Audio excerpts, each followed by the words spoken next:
আসসালামু আলাইকুম। অবিরাম বাংলার সংবাদে সবাইকে স্বাগত জানাচ্ছি। আমি নাইম ফাথুম মুবিন। শুরুতে বিআরবি কেবলস সংবাদ শিরোনাম। সার্বিক পরিস্থিতির জন্য শেখ হাসিনা দায়ী। এবার হাসিনার বাসভবন সুধা সদনে আগুন। খুলনায় গুড়িয়ে দেওয়া হলো শেখবাড়ি। শেখ হাসিনার ফাঁদে পড়ে আরও ক্ষয়ে যাচ্ছে আওয়ামী লীগ। সার্বিক পরিস্থিতির জন্য শেখ হাসিনা দায়ী। সার্বিক পরিস্থিতির জন্য পালিয়ে যাওয়া ফ্যাসিস্ট শেখ হাসিনার উস্কানি মূলত দায়ী বলে মন্তব্য করেছেন বাংলাদেশ জামায়াতে ইসলামীর আমির ডক্টর শফিকুর রহমান। ডক্টর শফিকুর রহমান তার স্ট্যাটাসে লিখেছেন, সার্বিক পরিস্থিতির জন্য পালিয়ে যাওয়া ফ্যাসিস্ট শেখ হাসিনার উস্কানি মূলত দায়ী। মনে রাখতে হবে, শেখ হাসিনা কখনোই বাংলাদেশের মানুষকে অন্তরে ধারণ করে না, এটি তার ঘৃণিত স্বভাব। তার কিছুক্ষণ আগে একটি স্ট্যাটাস দেন তিনি, সেখানে দেশবাসীকে কোনো ধরনের উস্কানিতে পা না দিয়ে ধৈর্য ধরার আহ্বান জানিয়েছেন জামায়াতে ইসলামীর আমির। সেই স্ট্যাটাসে লিখেছেন, বাংলাদেশের দেশপ্রেমিক দায়িত্বশীল নাগরিকবৃন্দের আহ্বান, কোনো উস্কানিতে পা না দিয়ে ধৈর্য ধরুন এবং প্রিয় দেশকে ভালোবাসার নমুনা প্রদর্শন করুন। এবার হাসিনার বাসভবন সুধা সদনে আগুন। এবার আওয়ামী লীগ সভাপতি শেখ হাসিনার বাসভবন সুধা সদনে আগুন দিয়েছে ছাত্র জনতা।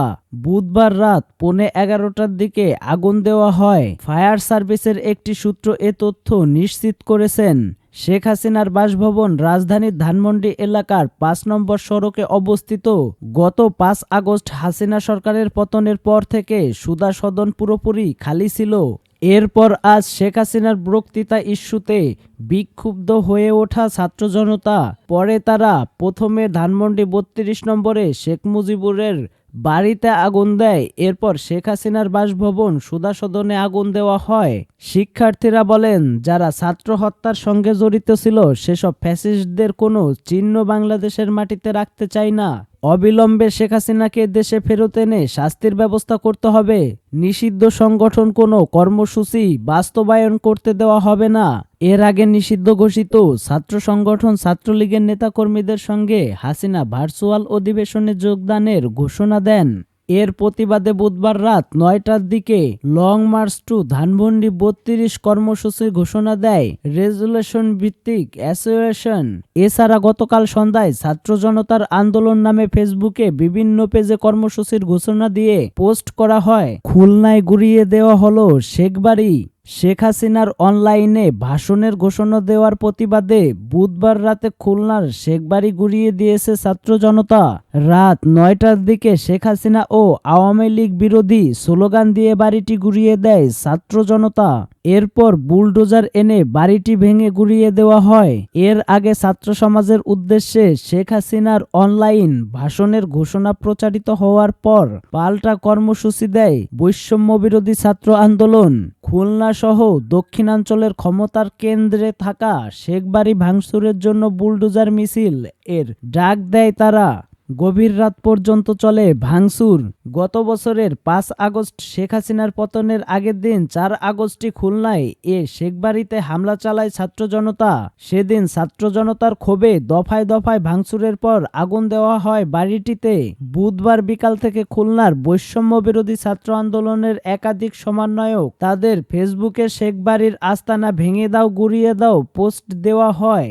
লাল প্রাচীর ঘেরা নগরীর শেরেবাংলা রোডের দোতলা বাড়িটির আনুষ্ঠানিক কোনো নাম নেই কোনো নাম ফলক, কিন্তু সবাই একে শেখবাড়ি নামেই চেনেন ও জানেন।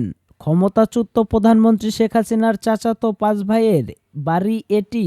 4 আগস্ট পালিয়ে যাওয়ার আগে এ বাড়িকে ঘিরে মাফিয়া গডফাদার স্টাইলের নিয়ন্ত্রণ করা হতো খুলনা শহর পুরো দক্ষিণাঞ্চল।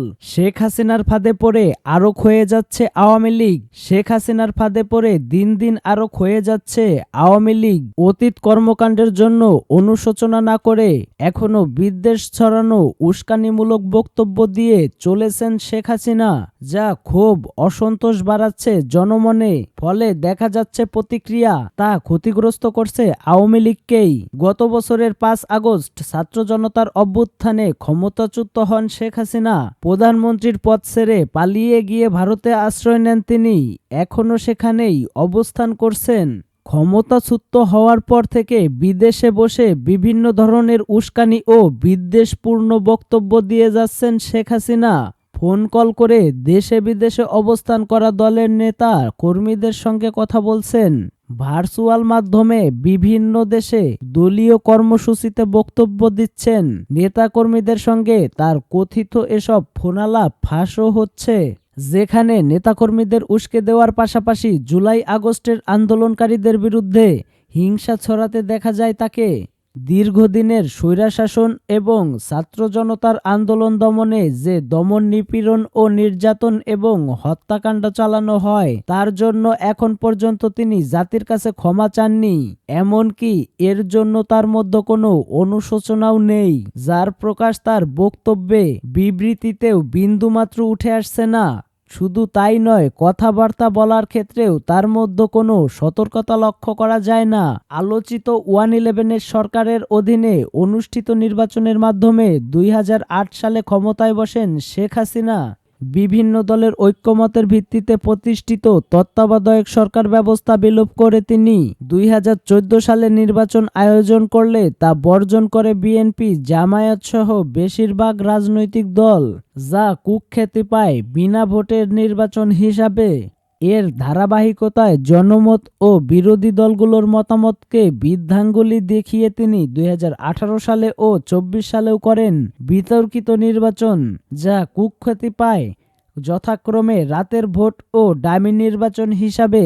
এভাবে টানা ক্ষমতার আসনে অধিষ্ঠিত থাকতে তিনি বহু রাজনৈতিক নেতাকর্মীকে ক্রসফায়ারে হত্যা, গুম ও নিপীড়ন করেছেন বলে অভিযোগ করা হয়েছে।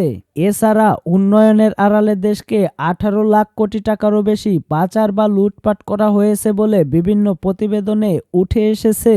তার সরকারের এহেন লুটপাট, দুর্নীতি ও নিপীড়নের বিরুদ্ধে আগে থেকেই ক্ষোভের দানা বাজছিল। গত জুলাইয়ের কোটা সংস্কার আন্দোলন শুরু হলে তা দমনে নিষ্ঠুরভাবে বলপ্রয়োগ করে শেখ হাসিনার সরকার। রাজপথে আন্দোলনকারী ছাত্রদের ওপর নির্বিচারে গুলি ছোড়ার পাশাপাশি হেলিকপ্টার ও ব্যবহৃত হতে থাকে বিক্ষোভ দমনে।